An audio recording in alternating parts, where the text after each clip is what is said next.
It is such an honor to be here. It really is. Last year, I was actually in my car listening to Rush Limbaugh give the keynote. Rush is a hero of mine, and I'm listening to him, and my producer, I write him a text on my email, and he gave it to me just this week. I wrote him last year, wow, what must that be like to give the keynote at CPAC. Here I am today, and I cannot believe it. It's been a tough year for you, hasn't it? I mean, if you're down to me, it's a tough year. It's not just that Rush has done this, but also one of my other heroes, Ronald Reagan. How many times? 12?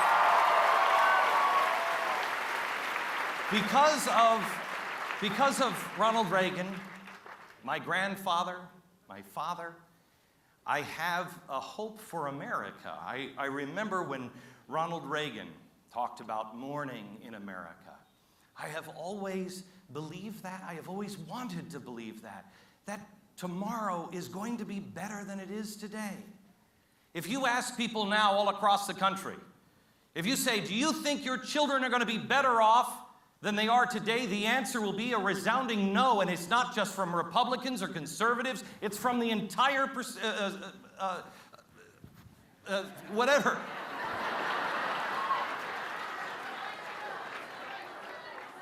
It's the entire spectrum is saying that. I'm sorry, I don't use teleprompters, I just speak from here, and sometimes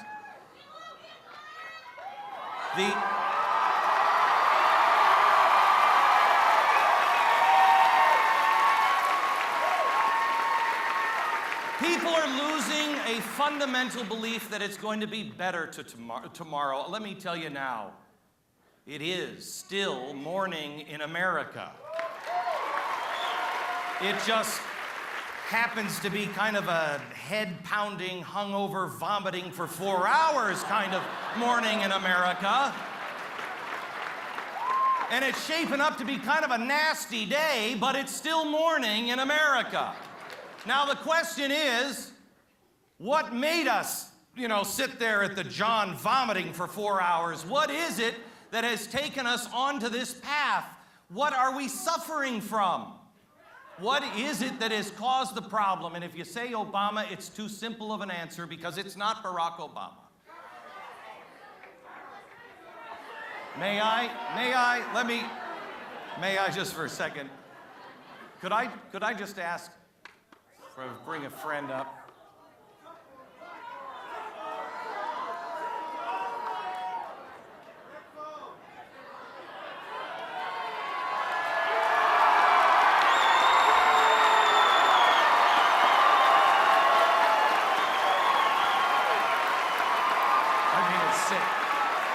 It's sick when a chalkboard gets a standing ovation.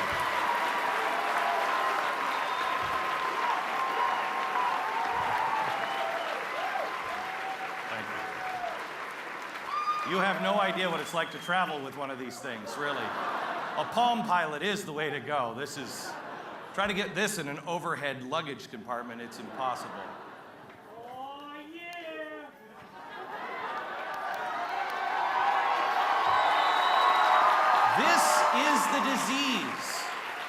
This is the disease in America. It's not just spending, it's not just taxes, it's not just corruption, it is progressivism. And it is in both parties. It is in the Republicans and the Democrats. It really is. I'm so sick of hearing people say, oh, well, the Republicans are going to solve it all. Really? It's just progressive light. That's like somebody sticking a screwdriver in your eye and saying, stop, stop, and somebody else pulls it out and then puts a pin in your eye. I don't want stuff in my eyes. Stop stabbing in the eyes. Progressivism is the cancer in America, and it is eating our Constitution, and it was designed to eat the Constitution, to progress past the Constitution. Somebody just sent this to me this week. It's Progress and Democracy for Rhode Island. You can't read the date here, but it's 1938. And I just want to read a bit of this to you. I looked under democracy. Democracy has always played an important role in the history of Rhode Island. Time and again, the people of the state have repudiated attempts to nullify or curtail it. Well, in 1938, we are again faced with the proposition, shall democratic government continue? Quote, we communists are ready to join with all liberty-loving people in defending democracy. Democracy is the rule of the majority, and it can only operate as well as our Constitution permits it to operate. But our Constitution is now over 100 years old and fast outliving its usefulness. You go to the next section, and it talks about who are their allies, and it talks about the progressive movement being the allies. Representing democracy, progress, and peace, President Roosevelt, the New Deal Democrats, and independent, progressive Republicans. In the back, defeat Vanderbilt and the entire Republican machine. Elect progressive candidates for every office. For jobs, security, democracy, and peace, vote communist. The idea between the two, the argument in Woodrow Wilson's day, the argument was, well, you're a Marxist. You're a communist. No, I'm not. I'm a progressive. Well, what's the difference? Here's the difference. If I spell something wrong, you guys are going to kill me.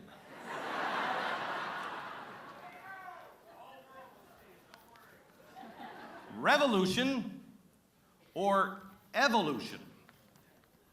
That's the difference. Revolution or evolution.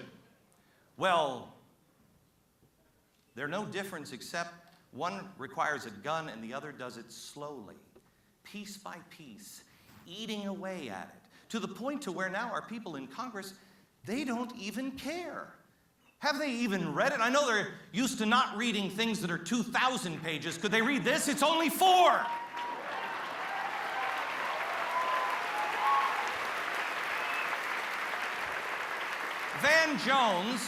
Van Jones is a communist, a self-described communist. Well, nobody paid attention to him. He was a pariah until he said, well, I'm really a progressive. I'm for progress. I just want to evolve into a nicer place. Well, we don't want to evolve into these kinds of places, and that is the choice. And the Republicans right now are giving us many of those same choices, not all of them, but some of them. We have a guy in the Republican Party who says his favorite president is Theodore Roosevelt. Well, I thought so too until I read Theodore Roosevelt. By the way, Theodore Roosevelt, the guy who started the Bull Moose Party, which was the Progressive Party. Theodore Roosevelt, quote, we judge no man a fortune in civil life if it's honorably obtained and well spent. Oh, well, thank you.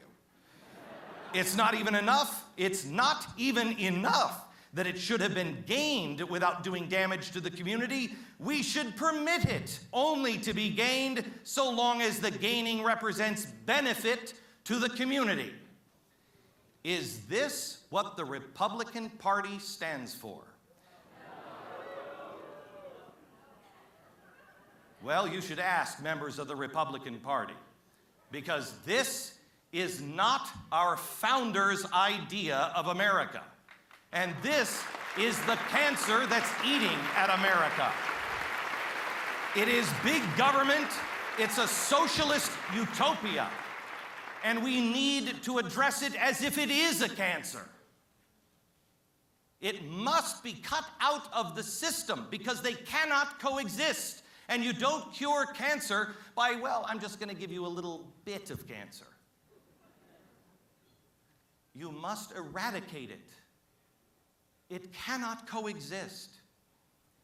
And we need big thinkers and brave people with spines, who can make the case, that can actually say to Americans, look, it's going to be hard.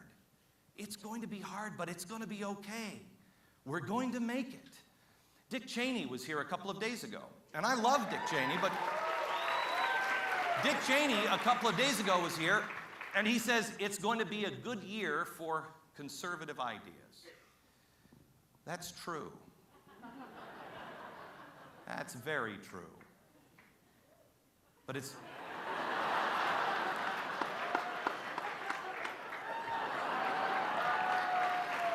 Thank you. I'm like Elvis. Yeah, man, so... It's going to be a very good year. But it's not enough just to not suck as much as the other side.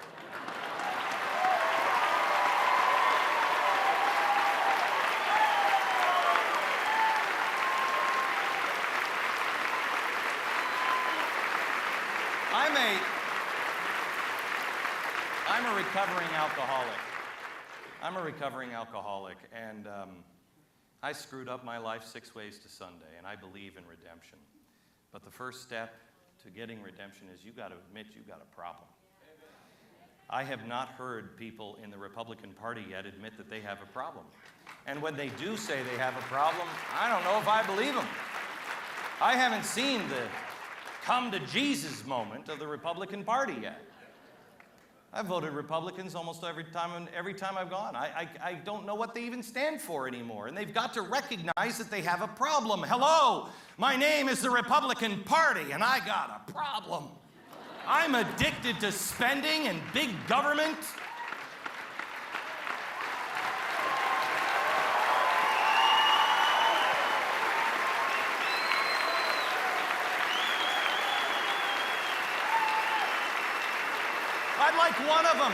I'd like one of them just to stand up and say that. I'd like that V8 moment where they're like, oh, crap, I get it now. I'm addicted to spending, and I just don't want to spend today. Good, keep coming back. They need that moment. I don't know if you saw Tiger Woods the other day, but some people don't believe Tiger Woods, that he was repentant. Some people are saying, well, he's only sorry because he got caught. Well, yeah. I mean, you know, if drinking wasn't causing me a problem in my life, I'd be drunk right now.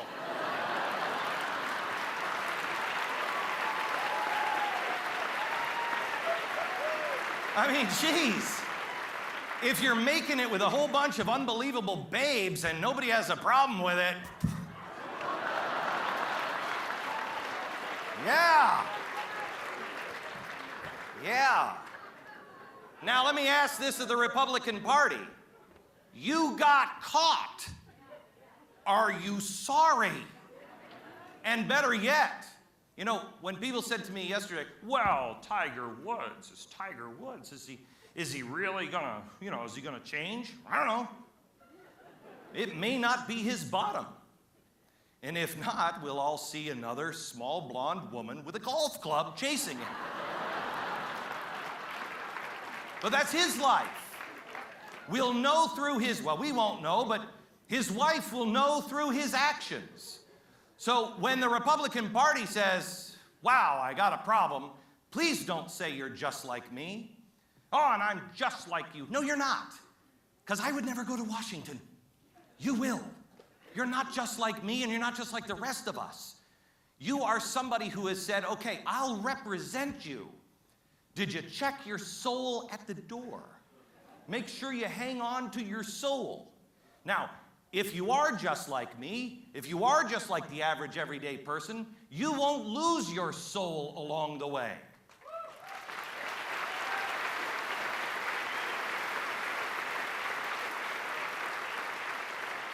Tiger Woods said this. I knew my actions were wrong. Wouldn't it be great to hear this from a politician? I knew my actions were wrong, but I convinced myself that normal rules don't apply. Kind of like economic rules. They think they can spend, and normal rules don't apply. Well, it's not exactly like your house. Yes, it is. In the end, yes, it is. I never thought about who I was hurting. Instead, I only thought about myself. I ran straight through the boundaries that someone should live by. I thought I could get away with whatever I wanted to. I felt that I worked hard my entire life and I deserved to enjoy all the temptations around me. I felt I was entitled. And thanks to the money and the fame, I didn't have to go far to find them. I was wrong. I was foolish. I don't play by different rules. The same boundaries that apply to everyone apply to me. I brought this shame upon myself. If I heard a party that said those words and I felt they meant it, I would campaign for them. I would put a lawn sign in my yard. I would be happy to vote for them. But as of yet, I haven't heard anyone say that. All they're talking about is, we need a big tent. We need a big tent. Can we get a bigger tent? How can we get a big tent? What is this, a circus? America is not a clown show. America is not a circus. America is an idea. America is an idea that sets people free. I'm tired. I am tired, and I know you are. I'm tired of common sense not applying anymore. We all know what the problems are. It's tax and spend. One party will tax and spend. The other party won't tax but will spend. It's both of them. Both of them together. I'm tired. Oh, this is good. This isn't going to work out well. I'm tired of feeling like a freak in America, and I know so many people are too. We don't mind. You have a different opinion than me, that's okay. You don't agree with me, that's okay. We're never going to agree. There are 300 million of us. We're never going to agree. How boring would life be if we all thought exactly the same thing? We wouldn't really be able to create anything. It takes the exchange of ideas. But I am tired of 40% of this country, 40% say they're conservative. Now, how many more are out there that don't want to say they're conservative because you just want to kill and eat children? 40%.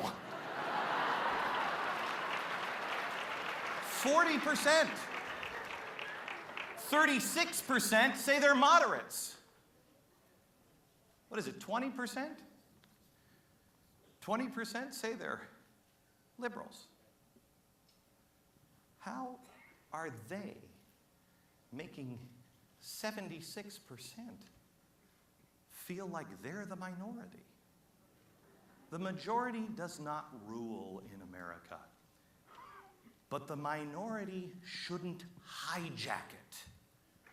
And it's because we're afraid. They have isolated us and made us feel as though we're alone. We're not. Now, how is it that this can be? And the Republicans and conservatives keep losing. Well, one, the 21%, they know how to put on a good show. Man, they know how to do it.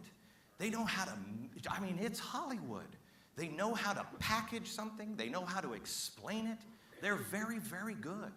But then you're like, yeah, I want to get me some of that.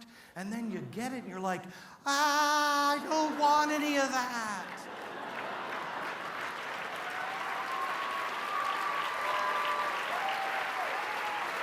That's what's happening in America right now. Oh my gosh, help! They know how to package it. Well, forget about the packaging. And let's look what's actually in the package. What does it mean to be a conservative? I don't even know anymore. I know what it means to me. It means to me personal responsibility. That if I've done something wrong, It's up to me to pay the price. It's up to me to make it right. Personal responsibility. Don't talk to me about your childhood. You want to hear me go on about my childhood? No, I don't want to hear about your childhood. I don't care what happened in your childhood. What's happening today? What are you doing today?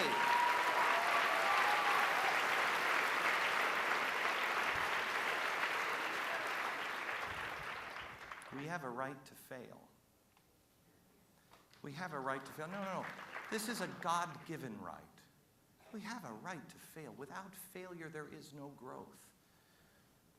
15 years ago, I was completely broke. I was completely out of control. I had no answers in my life, none.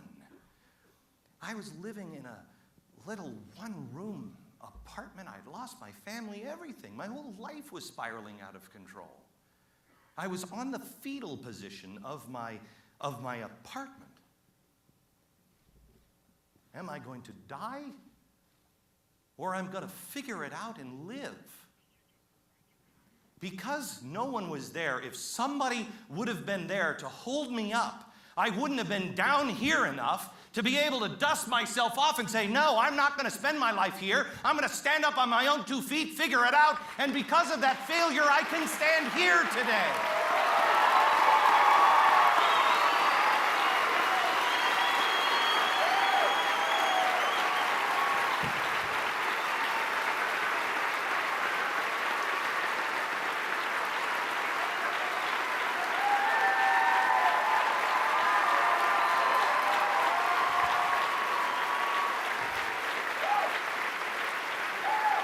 Without failure, there is no sweetness in success. There's no understanding of it. And we're saying that these people are too big to fail. When did we become the country that says the big guy needs to be? If you're a bank and you didn't know you shouldn't give a loan to somebody who can't even present a check or a piece of identification, you should fail.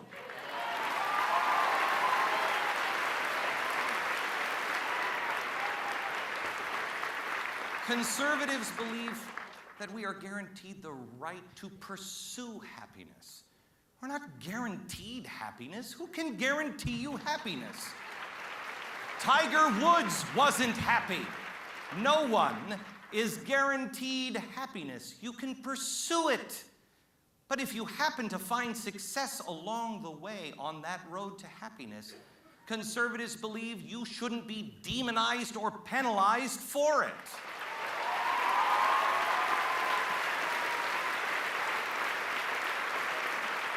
We believe in the right of the individual. We believe in the right of the individual. We believe in the right. You can speak out. You can disagree with me. You can make your own path. But I'm not going to pay for your mistakes. And I don't expect you to pay for my mistakes. We're all going to make them. But we all have the right to move down that road. What we don't have a right to is health care, housing, or handouts. We don't have those rights.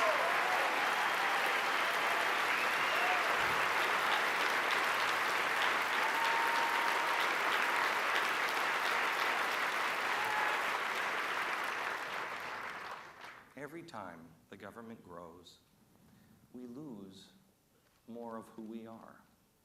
When you give up your right to struggle, when you say, here, you're giving more of your freedom away.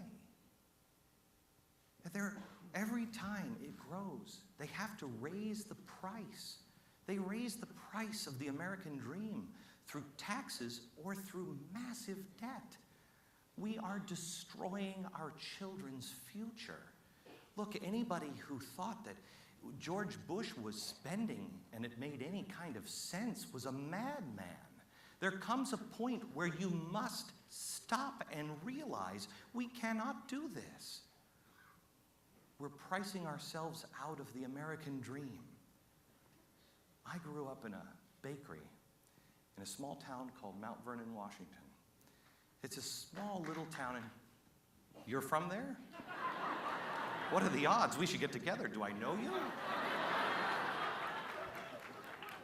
Small little town, Mount Vernon, Washington. We had the city bakery. My father ran it. I cleaned the pots and the pans and worked in the back with him. At 7 years old, we should get him on labor laws, but at 7 years old, my two sisters worked the front of the shop with my mother. That's how I grew up. I learned every lesson of hard work. I learned how to treat people. I learned how to be fair. I learned art from my father. His job wasn't a job. He was an artist. It was great. My father, eventually, business, because of the 1970s and the small town was dying. We went out of business. He moved. But you know what? I learned from that. I learned from the mistakes. I learned from the failure.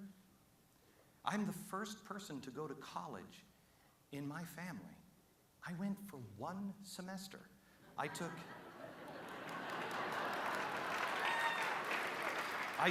1 class. Do you know why? I couldn't afford it. Now, I never once even thought, this isn't fair. I never once thought, I want to take it from him. How come he goes and I can't go? I never once thought I was owed an education. I was 30 when I went. I was trying to find answers. When I couldn't afford to go anymore, I was okay. I went to work. I picked up my kids from school. I spent the afternoon with them.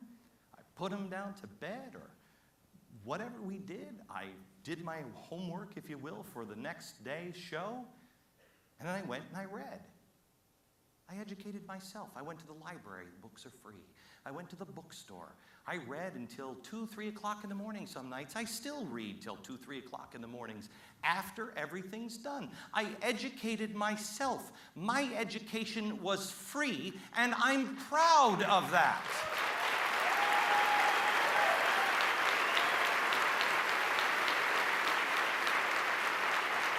When did it become something of shame or ridicule to be a self-made man in America? When did it become a problem to be a small businessman and become successful? The small businessmen like my father or like me, or like hundreds and millions of people all across the country, small businessmen who work hard. They put their last dollar into it. And if they succeed, they're demonized and penalized. Why? This administration, this Congress, I don't care which party it is, they don't create jobs. The American people create jobs. And right now, they're creating and doing everything they can to save jobs.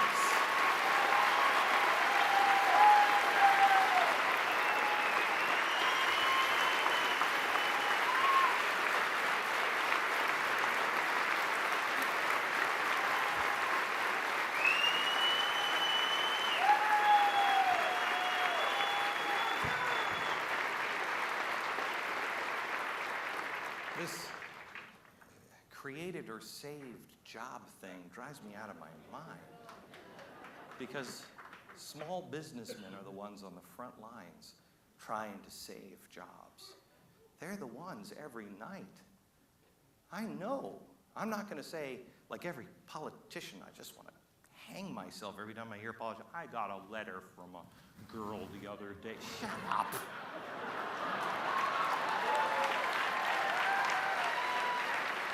I don't need to get a letter.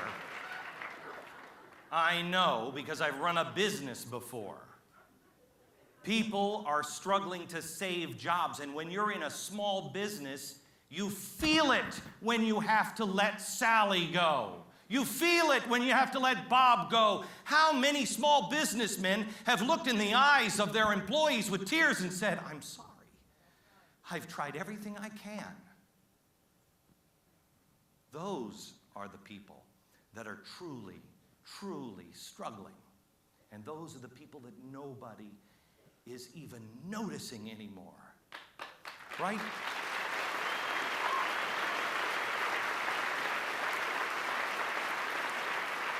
as I read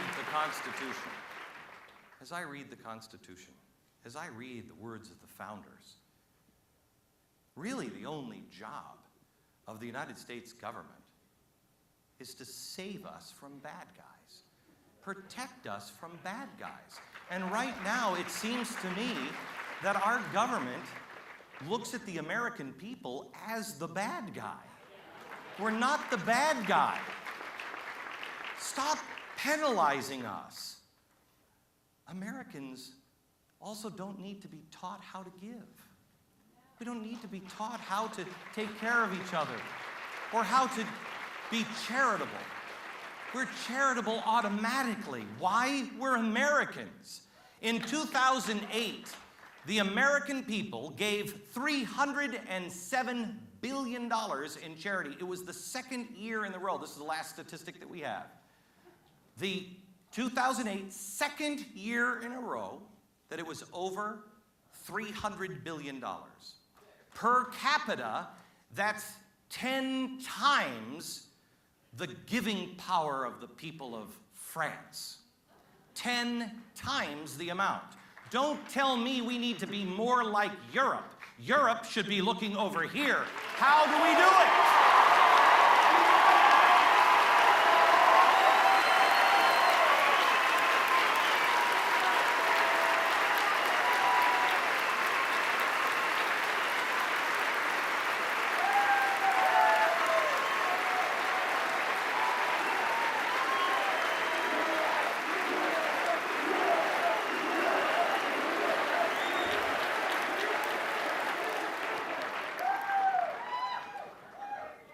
In America, you can choose to be greedy. I was greedy for much of my life. Let me tell you something. Money is like sand. The harder you try to hold on to it, the faster it will slip through your hands. Better yet, it's like water. It's like the ocean. It's like the ocean. Back that truck up and get as much success as you want. And don't protect it. If somebody stops you on the exit from the beach and says, "Can I get some of that water?" You bet. Take as much of that as you want. I'll just back another truck up. There's enough for all of us. This is America. There is no cap on success. There seems to be some sort of cap on willingness to search for success. That has to change in America. We have a different system here. We choose our own destiny. We choose. All men are created equal. All men will not end up equal. But all men are created equal. And in our daily choices, that determines our outcome. In Cuba, in Venezuela, in other beloved Marxist nations that do so well, and yet I see no evidence of it, that choice is taken away from people. To restore America, we need less Marx and more Madison. We need an understanding that life is not fair. It is not fair. The bad guy sometimes wins. Sometimes O.J. Simpson gets away with it. Sometimes the big banks fail. Sometimes the good banks fail. Not everybody gets a trophy. What is the point of competing for a trophy if everyone gets a trophy? Please stop teaching my children that everyone will get a trophy just for participating. What is this, the Nobel Prize?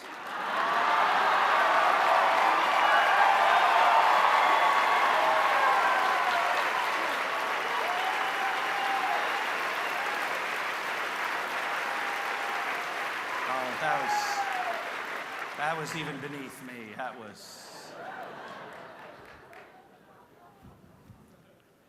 Not everybody gets a trophy. We should start correcting our children's work in red ink again. I mean, I'm tired of what do we spin the color wheel now? You corrected my child's work in red ink. Yes, I did. Well, that's a little traumatic. You know what's even more traumatic?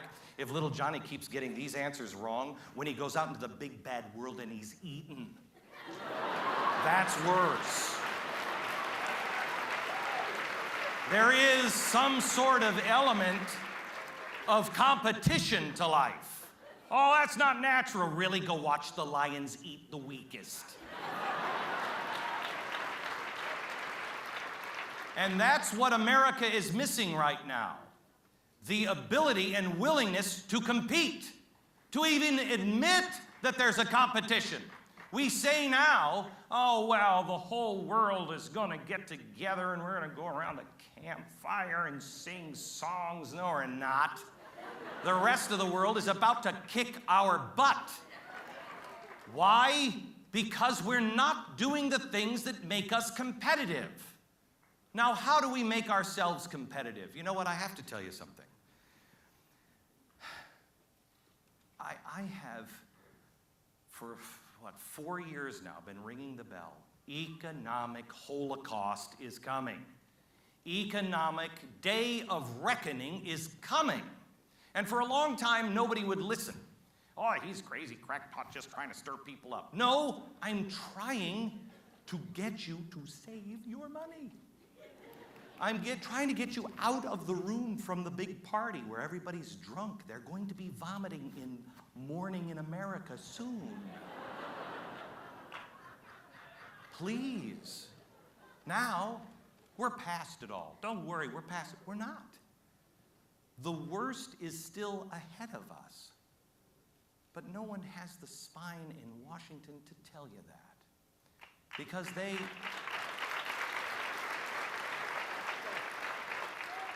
they don't think you can handle it as an American. Let me tell you something.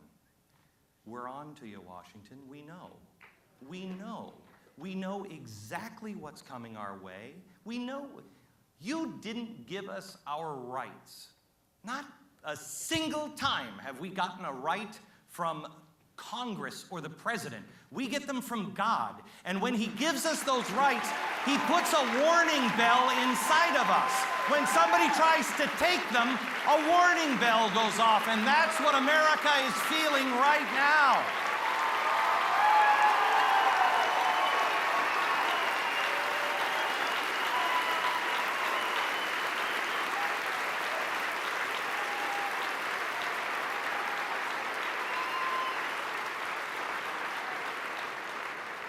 I want to talk to you about the Depression, just for a second.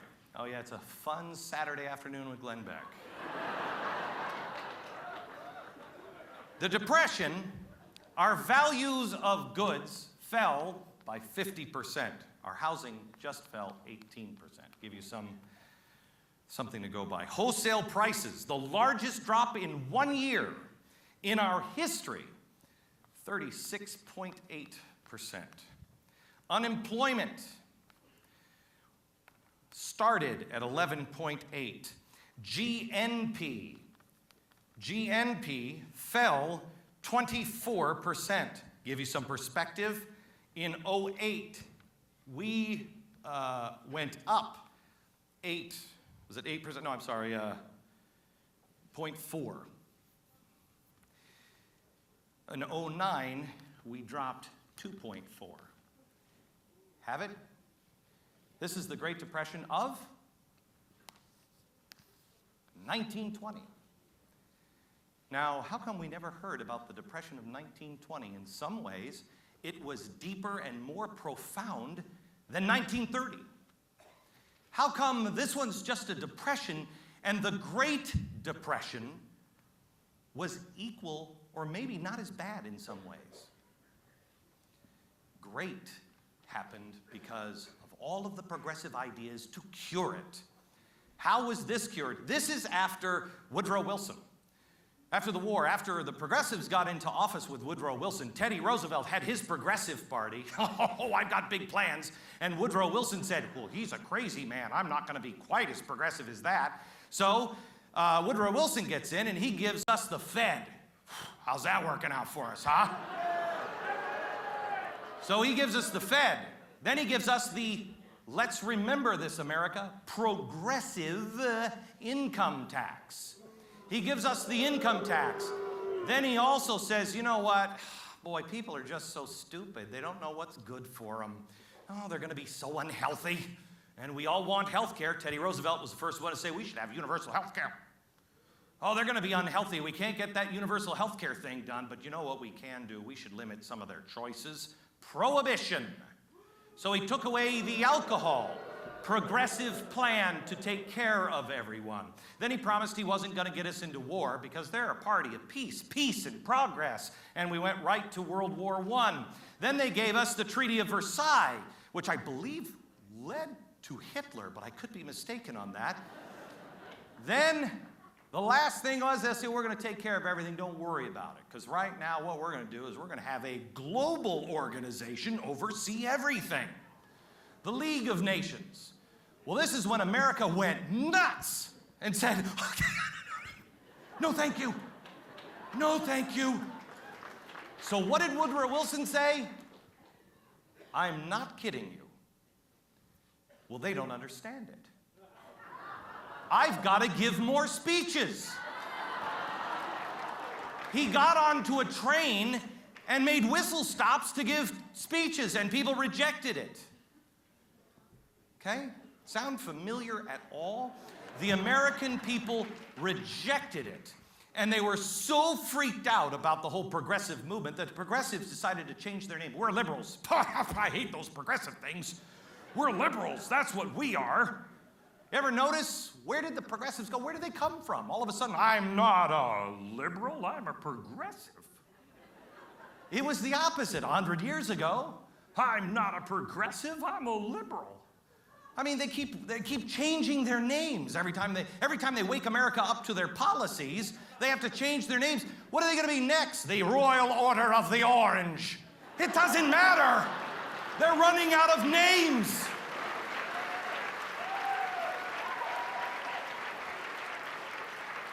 So we get out of World War I, and this is the shape America is in. So Warren Harding gets in. He starts for a little bit. He has a heart attack. But I think that may be through divine providence, maybe a little bit, because Calvin Coolidge comes in. Calvin Coolidge.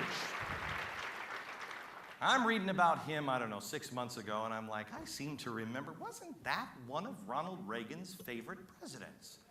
For a reason. Calvin Coolidge, he gets in, and what do they do between him and Harding? They lower taxes. Taxes go from just a small 77% to 25%. Here's the important part. Spending dropped by 50%. That's the key. If everybody's freaking out about how is China going to loan us any more money, here's the secret. They have to believe that we're serious. We can't be Tiger Woods and then go out and say, boy, you like that speech? That was a good speech. Hey, Toots, you look hot, huh? The rest of the world must know that America is serious. And the only thing that will convince them of that is not another speech, but action. So what happened? Well, unemployment.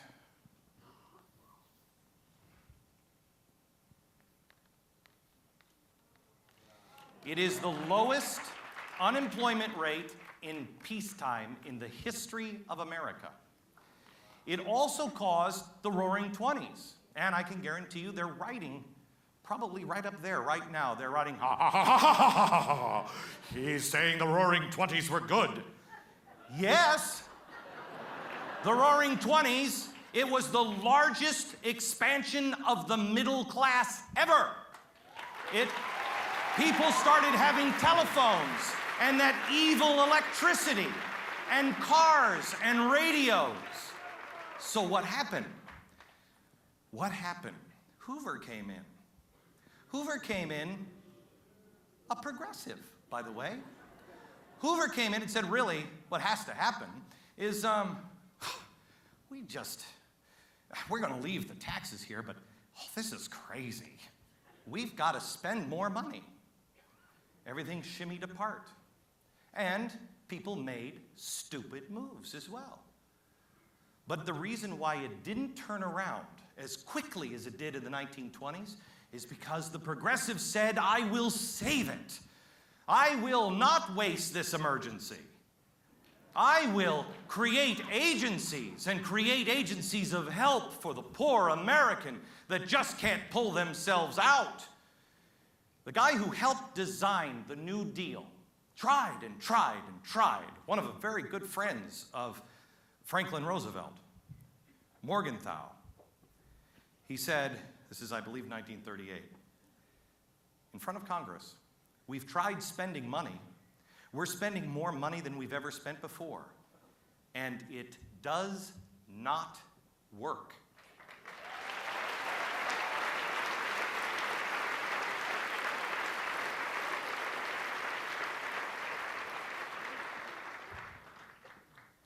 We don't need to export democracy. We do not need to be the people that say, we're going to go over there and we're going to free all of these people and then we are going to plant democracy. We don't need to do that. The best way to transplant democracy is through example. Through example.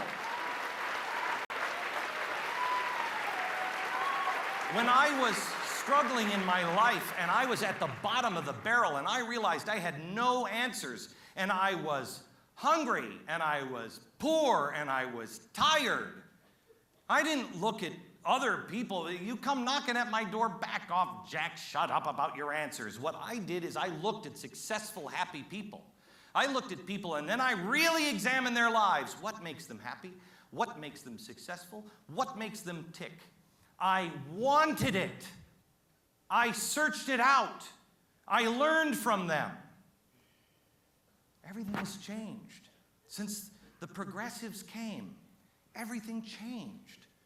George Washington, that big, gigantic painting that's now in the Metropolitan Museum of Art, that's not the original. That was the second. The first one, it was destroyed in World War II in a museum in Germany. Why was it in Germany? Because an American German painted it for his fellow countrymen. Because they were looking at, where are we going to go? What are we going to do? Remember, Nietzsche, Marx, coming from Germany.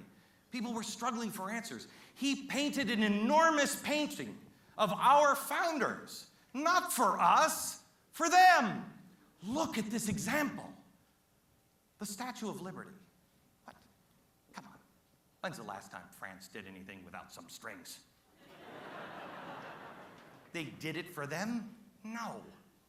The French didn't give it to us because there was, look at us, we want to say hello to our friends and give them this enormous statue. What is that? The French did it, see if you can get your arms around this concept. The French did it to mock, but not us, Europe. If you know anything, look it up when you get home. The Colossus of Rhodes, a giant statue that stood astride by the harbor, holding a lamp like this. The Colossus of Rhodes was the idea behind the designer of Lady Liberty. But totally different. Colossus of Rhodes is like this, and then, watch this, watch the cameras. Like this, they all put it, this. You guys are so predictable. We got him looking stupid, quick, take it. The Colossus of Rhodes, you know how they're standing, and they have he had arrows, okay? The Statue of Liberty is holding the law and the torch. The Statue of Liberty, while Colossus of Rhodes was perched back like this, the Statue of Liberty was moving forward. If you look at her feet, She's moving forward, and she's moving like this. The light is penetrating, and she's moving. And shackles, chains, are around one of her legs, broken chains. The law will set you free. Now,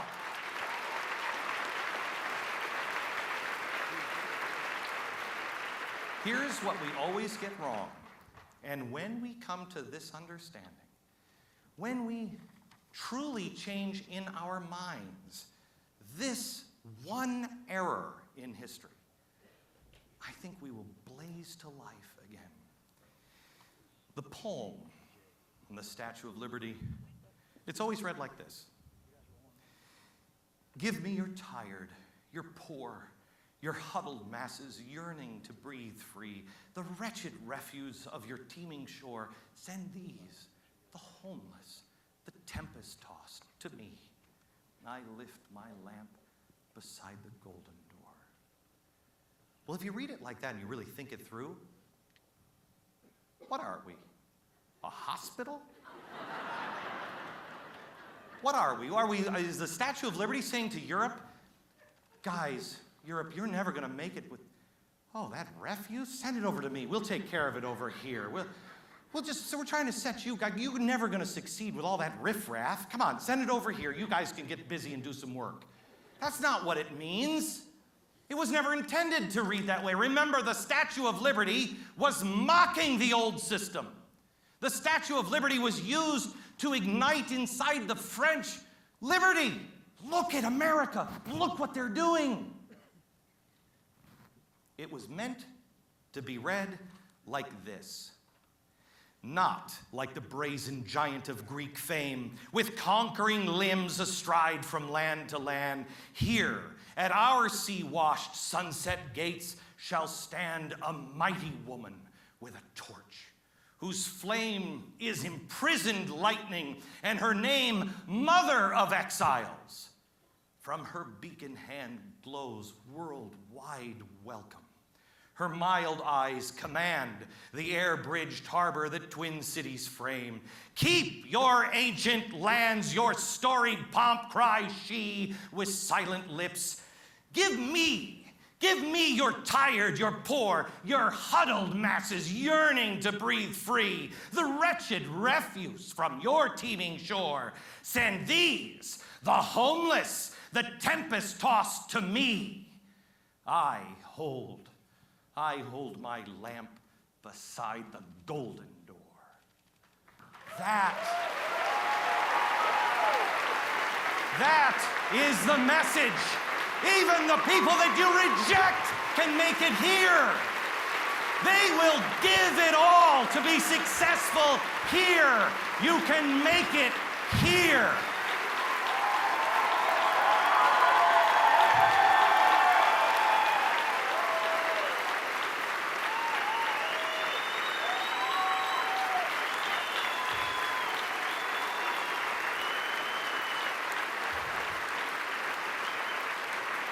I have been saying the worst is coming. I have been saying it for a while. But you will find the answers in history. It's the same story over and over again. We just need to learn our own history, learn from our own mistakes, admit that we have a problem, grow a spine, and stand for the right things. Our future is not cast in stone. It does not have to be this way. It does not have to be that the greatest American generation is behind us. It does not have to be that our children will have a lower standard of living. It will be that way if we choose to believe that. I choose not to believe that.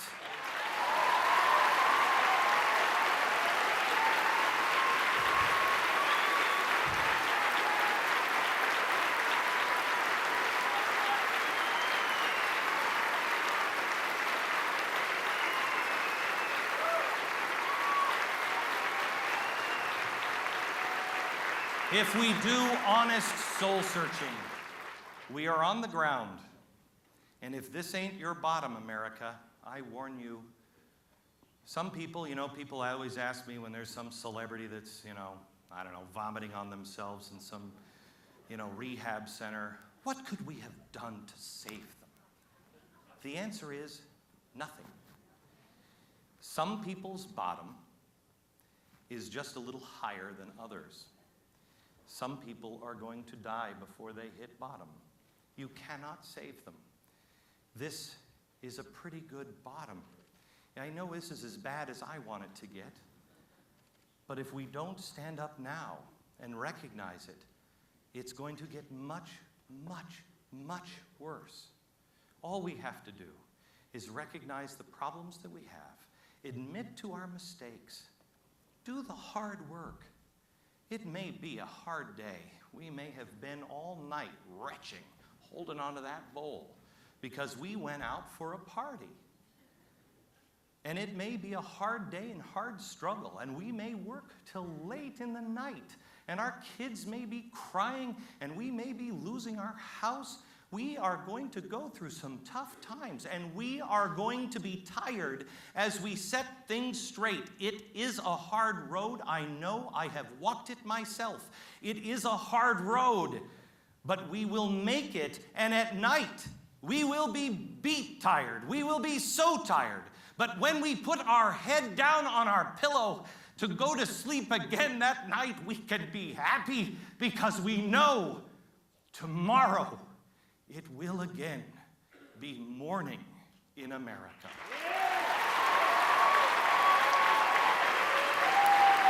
Thank you.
Meet to discuss what they should be doing in the weeks ahead. Every Wednesday. The mic was not. I'm sorry, every Wednesday in Washington, all the conservatives meet to decide what they should be doing in the weeks ahead. This is going to go to the site of the Wednesday meetings to remind us what we should be doing in the weeks ahead, and will be put to use there. One more hand for Glenn.